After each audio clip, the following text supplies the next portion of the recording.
and welcome to The Watchman. Well, regular viewers of this show know that I have a pretty pessimistic view of Great Britain's future. As an American, I've been alarmed to see the decline of our close ally and cousin across the pond, a country with which we share a common heritage and Judeo-Christian culture, a country in which many Americans can find their ancestral roots. Great Britain right now is in the midst of an existential crisis. Suicidal immigration policies have led to Muslim enclaves where Islamic Sharia law is practiced, popping up across that country. Now, oddly enough, Britain's hard-left, ultra-secular elites have actively encouraged this development. And as you'll see in a moment, these same bureaucratic elites attempt to destroy and even prosecute anyone brave enough to speak out against the Islamo-leftist tide. At the same time, Christianity is on a major decline in Britain, and the country is losing the sense of tradition, history, and values that once made it great. Folks, I've said it many times. Winston Churchill is turning in his grave as he watches the nation he boldly led against Hitler in World War II unravel. It's gotten so bad that merely quoting Churchill, a former British Prime Minister and a hero of the West, can get you arrested. In Great Britain, ladies and gentlemen, meet Paul Weston. Weston is the leader of the GB Liberty Party, and he's a candidate in upcoming European elections. At a recent rally in the city of Winchester, England, he quoted from Churchill's 1898 book, The River War, in which Churchill wrote about his experiences with the British Army in Sudan. Now, in the book, Churchill had some rather unkind things to say about Islam based on his first-hand experiences. Paul Weston merely repeated what Churchill said, and that led to his arrest. Take a look. How dreadful are the curses which Islam lays on its votaries. Besides the fanatical frenzy, which is as dangerous in a man as hydrophobia in a dog, there is this fearful, fatalistic apathy. The effects are apparent in many countries. Improvident habits, slovenly systems of agriculture, sluggish methods of commerce, and insecurity of property exist wherever the followers of the Prophet Muhammad rule or live. A degraded scintillism deprives this life of its grace and refinement, and the next of its dignity and sanctity. The fact that in Islamic law every woman must belong to some man as his absolute property, either as a wife, a child, or a concubine, must delay the final extinction of slavery until the faith of Islam has ceased to be a great power amongst men. Individual Muslims may show splendid qualities, but the influence of the Islamic religion paralyzes the social development of those who follow it. Now, folks, you may not agree with what Winston Churchill said or with Paul Weston quoting him. But shouldn't we be able to say this in Great Britain in 2014? Well, I recently spoke via Skype to Paul Weston about his plight. He's being accused of racial harassment for, again, quoting Winston Churchill. Here's our interview. And we're joined now by Paul Weston, chairman of the Liberty GB Party. Paul, this is such an outrageous case on so many levels. Take us back to the day you were arrested recently. You were quoting from a great hero of Great Britain, a great hero of World War II and beyond, Winston Churchill. Merely quoting his words got you arrested. Tell our audience here in America how exactly this went down. I went down, got my megaphone out, stood there for, I suppose, literally 3 minutes getting the Winston Churchill bit out. A crowd started to gather. Some woman got very upset. I saw her go for the mobile telephone after she shouted something at me. She didn't like what you were saying. Quoting Winston Churchill. Quoting Winston Churchill. Now, did she know you were quoting Churchill? No, I kept quiet about that. I was going to say it at the end of it, but Gotcha. Before I could get anywhere near the end, the police turned up, told me that my words were causing offence and distress to passers-by and those listening, and I should immediately stop. If I didn't stop, I would be arrested under a dispersal notice. When you had apparently a 40-minute conversation with police, what exactly did they say? Did you tell them, look, I'm just quoting Winston Churchill? How did that conversation go before you were arrested? No, I wasn't going to tell the police I was quoting Winston Churchill because I always had it in my mind that if the police were to turn up, I would say nothing about it. And if they were then to arrest me on the Churchill thing, I told them later on at the police station, but by then, of course, they'd initiated the process. Yeah. So it was either stop, desist, leave the area, and if you don't, we will arrest you. And I said, well, look, I'm exercising my constitutional democratic right to freedom of assembly, freedom of speech. If you want to arrest me, arrest me. And so they said, consider yourself arrested, and off we went. This has a profound impact, obviously, on speaking out against some of the major problems that Islam has brought to Great Britain. I've reported on the ground from Britain in places like Tower Hamlets in East London, where Islamic Sharia law, our audience knows very well, Islamic Sharia law is being enforced in London, in one of the great cities of Western civilization. Talk about the chilling effect that these speech codes will have as you struggle to maintain Britain's Judeo-Christian identity and Western identity. Every imam will tell you that Islam is not just a religion, it's also a social and political way of life as well. So what the authorities are doing in Britain now effectively is saying to a person standing in a democratic election that you cannot criticize another political ideology. Now, when you get to that state, you are looking not just at the end of Judeo-Christian heritage, you're looking at the end of a proper liberal democracy. And I'm afraid that's the situation we have now. And that is why people like David Cameron, our erstwhile Prime Minister, will say nothing about it. You know, I'm sure, as you well know, when Fusilier Lee Rigby was killed and decapitated in the street while they quoted the Quran, the Judge Sweeney, said this had nothing to do with Islam, and David Cameron said this had nothing to do with Islam. And they are running scared of, even though they're in power, they are running scared of the laws that exist, and they're running scared of the BBC, who, if they do speak out against it, will literally work to get them sacked. And this is the situation. Everything has been taken over by the hard left in this country, and your normal person who wants to speak out against this is literally looking at the end of a liberal democracy that reached out to four corners of the earth and and built the modern democracies of Australia, America, Canada, New Zealand, and we're the first ones. We made this happen, but we are also, sadly, the first country to seriously come under pressure regarding democracy now. Yeah, Paul, I hope Americans are listening very closely to what you're saying and watching this interview very closely, because what's happening in Britain, to me, is a cautionary tale for the United States, especially under the Obama administration. Have you gotten any support? Look, we know the BBC is going to come after you, Paul. We know that the elements of the British government are going to come after you. Have you gotten support? Are you sensing outrage among ordinary Brits about your arrest for quoting Winston Churchill? And secondly, what's next now in the case? Where do you go from here? Do you have to go to court over this, or what comes next?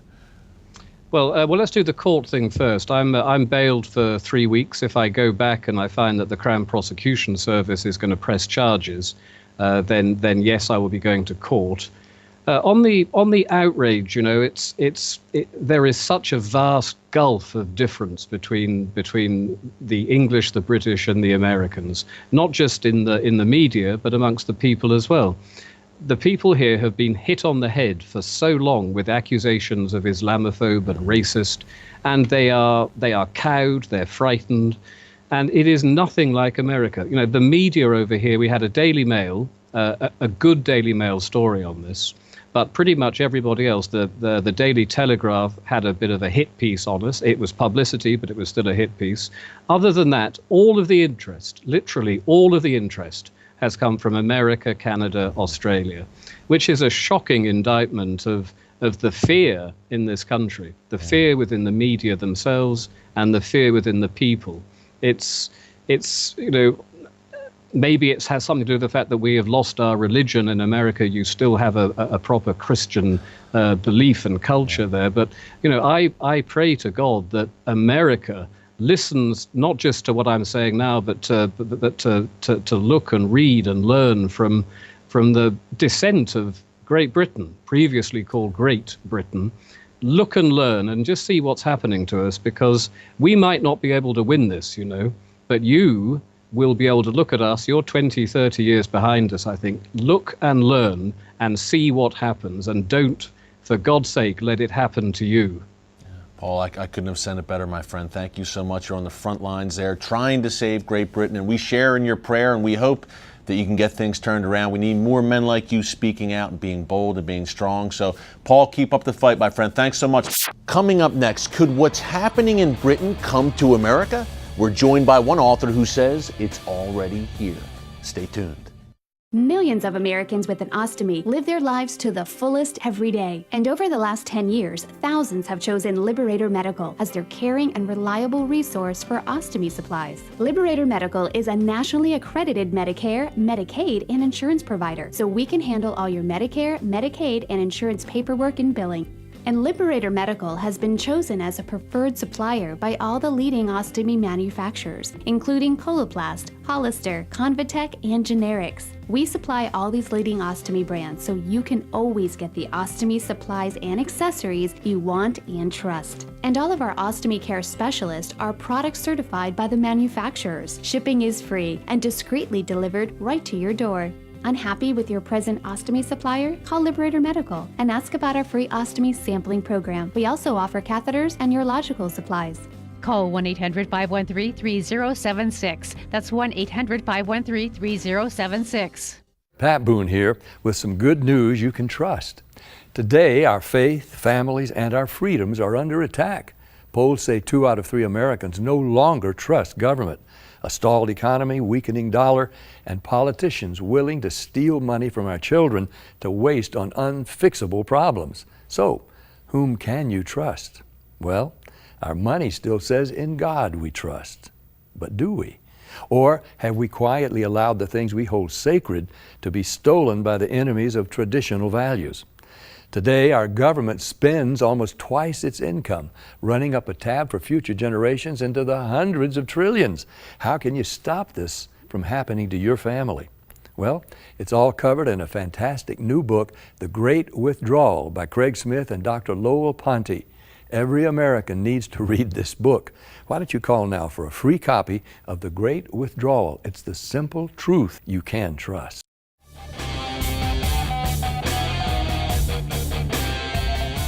And welcome back. Robert Spencer is director of the invaluable website jihadwatch.org and one of the world's foremost experts on Islam and jihad.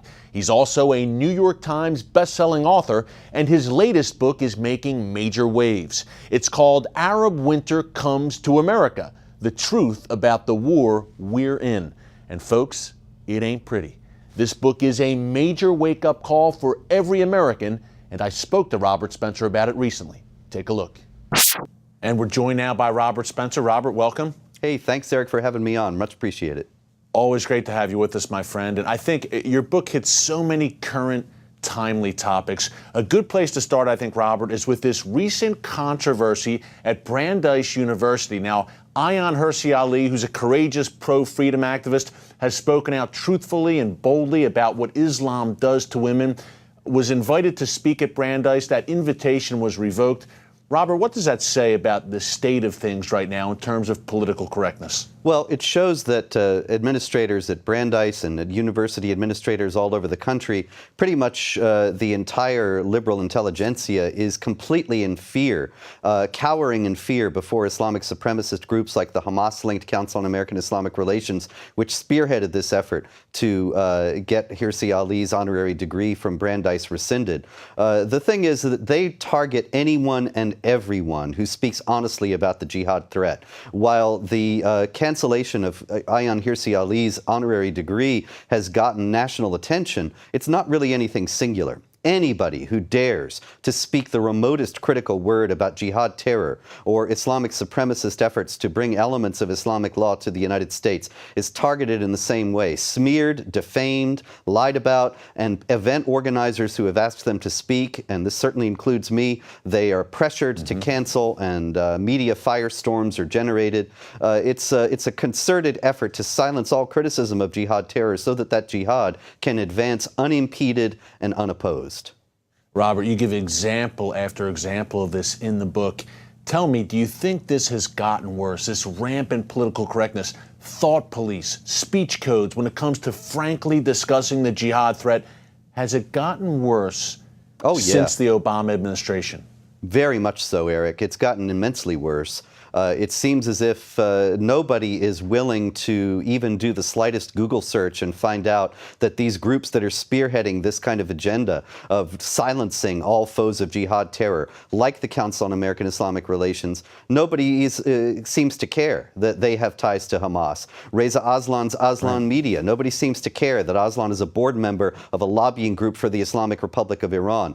It seems as if the entire governing and media elites have decided that these groups are completely acceptable and that the freedom of speech is no longer important. They don't understand or don't seem to care that the freedom of speech is our fundamental bulwark against tyranny, the fundamental safeguard that we have against an authoritarian regime. And so we are losing our freedom of speech. You know, people often say, well, you don't have to worry about that. We have the First Amendment. The First Amendment is not going to stand up off the page and enforce itself or defend itself. And unfortunately, it has fewer and fewer defenders in a nation where the President of the United States has said the future must not belong to those who slander the Prophet of Islam. Yeah, you know, CARE, a Hamas-linked group, as you said, Robert, and we see CARE again and again having success. A recent example is this film, Honor Diaries, a new documentary about the oppression of Muslim women, and CARE got that shut down in a few places. It's interesting because you talk about the oppression of women in Islam in your book, Robert.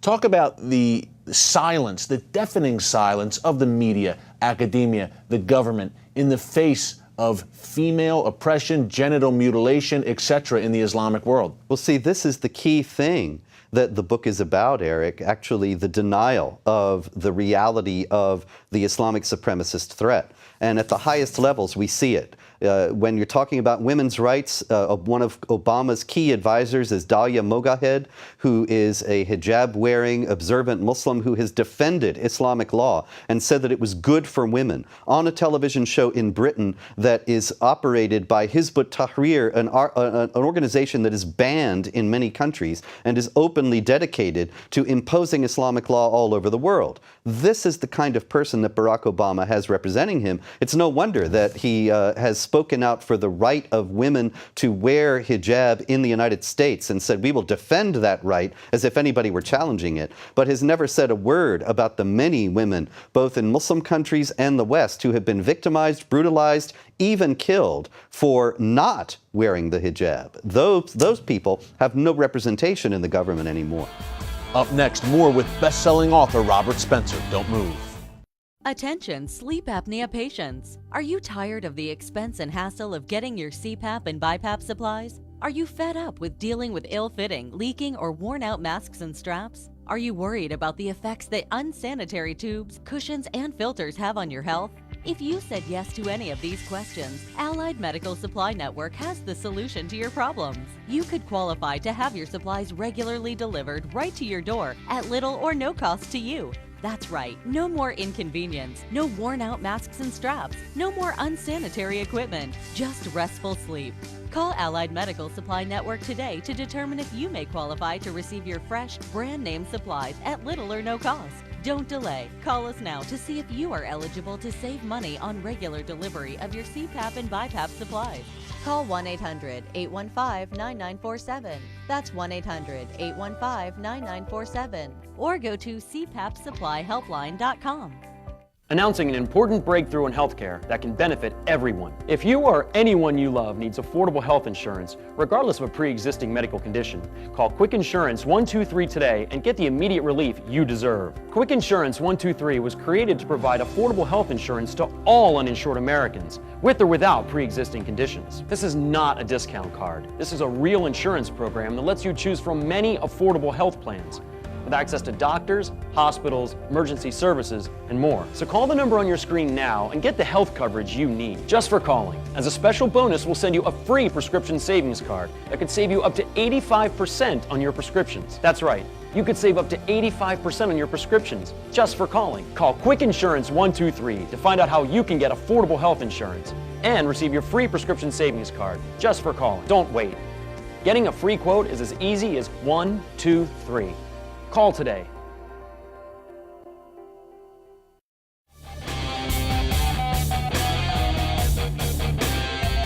I want to ask you about the Boston bombings. Now, we're up against the anniversary, the first anniversary of the Boston bombings right now. You say they could have been prevented. Tell us how. I don't have any doubt about it, Eric. I think the FBI could have and should have stopped the Boston bombing. Look, this is the trajectory. Up until 2011, for several years, I was regularly training FBI agents on the nature and magnitude of the jihad threat, teaching them about Islam and jihad so that they would be able to understand the motives and goals of the enemy. You can't defeat an enemy you can't understand. In 2011, me and other trainers like me were all dismissed, and counter-terror training materials were scrubbed of all mention of Islam and jihad in connection with terrorism. Right around that time, the Russians informed the FBI that Tamerlan Tsarnaev was, quote, a follower of radical Islam and had tried to join underground groups, of course, which obviously means jihad groups in this context. And the FBI made a perfunctory investigation, but ultimately didn't do anything. It's not because the FBI agents involved were incompetent, but because they knew that it's no longer allowed to talk about Islam and jihad in connection with terrorism. It was right at that time that the Russian warning came that all the materials were being scrubbed of mention of that. And so if the FBI agents had been allowed to act on that intelligence in a realistic manner, then they would have been able to stop the bombing. But they were not allowed to act on that intelligence in a realistic manner precisely because this politically correct chokehold was being placed over honest discussion of Islam and jihad in connection with terrorism. And that is why the bombing happened. You know, Robert, the book is called Arab Winter Comes to America. Last question. Many Americans believe that what happens over there in the Middle East with the so-called Arab Spring, or the Arab Winter, as you correctly define it, it doesn't affect us over here. That's the belief of far too many Americans, I believe, Robert. Tell us why Americans watching now need to care about this rising jihad threat and what is here right now in our backyard, as you lay out in the book. Well, you know, every time there is a jihad attack in the United States, Eric, as you know, the Obama administration rushes to say, well, this has nothing to do with Islam. You know, they classified notoriously the Fort Hood jihad massacre, where the Muslim soldier who was murdering 13 Americans was shouting Allahu Akbar, and they classify it as workplace violence. Same thing with Boston. There are all sorts of assurances from authorities. This has nothing to do with Islam. The problem is that the people who are carrying out these attacks have exactly the same authoritarian, supremacist, and violent ideology as those who carried out the Arab Spring, so-called, the Arab Winter, and engulfed North Africa and the Middle East into the chaos in which it is experiencing today. And so there are going to be more attacks of this kind. That is one thing that is certain. As the anniversary of the Boston Marathon bombing is upon us, we can say that the one thing is certain is that there's going to be more attacks like that because the government and the media are willfully blind to the nature and magnitude of the threat. They're not dealing with it realistically. They refuse to do so. They are persecuting those who are doing so. And so there's nobody who is watching to make sure that this kind of thing doesn't happen. Thankfully, you are watching. Robert Spencer. The book is called Arab Winter Comes to America, the truth about the war we're in. Folks, it is a clarion call. It's a wake-up call. It's a must-read. Please pick it up. Go to Robert's website, jihadwatch.org. Pick up all of his books. This is essential reading for such a time as this. Robert, thank you so much. We'll see you again soon. Thank you, Eric. Coming up, some final thoughts on how America is repeating the mistakes of Great Britain. Stick around. Do you have an idea for an invention or a new product? Brian and Alice Jagosh, the inventors of the halftime drill driver, did. They invented a power drill attachment that lets you drill, flip, and drive in seconds. Brian and Alice licensed their invention to the company that brought you the Snuggie, and it's now selling in major retailers nationwide. Look for the Invent Help Caveman on the package. If you have an invention that you would like to try to patent and submit to companies for possible review and want free information on how InventHelp may be able to assist you, call now. InventHelp is America's largest inventor service company with sales offices in more than 60 cities nationwide. Call InventHelp today for free information. Our clients made a financial gain with their invention, but this is just their individual result. Brian and Alice's experience is not typical, as only a very small number of inventions are licensed or sold in stores. For your free inventors information, call 1-800-559-8567. That's 1-800-559-8567. If you had a choice between going bald and a full head of hair, which would you choose? Advances in medical science have resulted in the world's first and only permanent solution to hair loss. Yes! You wash it, you cut it. It's your own real, naturally growing hair. When it comes to hair restoration, no one in the world has more experience than Bosley. The results look completely natural and are affordable on nearly any budget. But the entire process can't be explained in 60 brief seconds. So to find out more about this clinically proven and permanent solution to hair loss, call now to receive your free no-obligation information kit. It'll answer all of your questions about hair loss and hair restoration. Plus, we'll also send you this $250 gift certificate just for calling. Every day you wait, you're losing more hair. So don't put it off any longer. You owe it to yourself to find out the facts. Choose hair. Choose Bosley. Call 800-868-9957. That's 800-868-9957. Welcome back. You know, they say that those who do not learn from the mistakes of the past are doomed to repeat them. Folks, here in America, we are not learning from the mistakes of Great Britain's recent past. In my 2011 book, The Terrorist Next Door, I included a chapter called Londonistan, a cautionary tale. In it, I ran down the ways in which America is duplicating Britain's suicidal course. Number one, we have a massive increase in Muslim immigration. We have the establishment of self-segregating Muslim enclaves. Take a stroll through Dearborn, Michigan, folks. We also have the expansion of Islam out of the major cities and into the heartland and small towns. That's a phenomenon I've reported on here on The Watchman. We also have the official government embrace of Muslim Brotherhood-connected organizations. Then there's government policies that condemn Israel and favor Muslim nations. We've got rampant political correctness and speech codes and a loss of Judeo-Christian identity and moral values. Over the past few decades, Great Britain has experienced all of the above, and I fear that America is following course. And folks, it's a dangerous, dangerous course. We are on a slippery slope here in the United States, and if things keep going the way they're going, we'll see many more Paul Westons right here in the land of the free and the home of the brave. As Christians, we need to speak out, be bold, and take a stand for freedom and for what's right. If not us, who? If not now, when? The book of Ezekiel says that if the watchman does not sound the alarm, God will hold him or her accountable. Think about that, folks. Thanks for joining us. And until next week, God bless you, and remember, never hold your peace.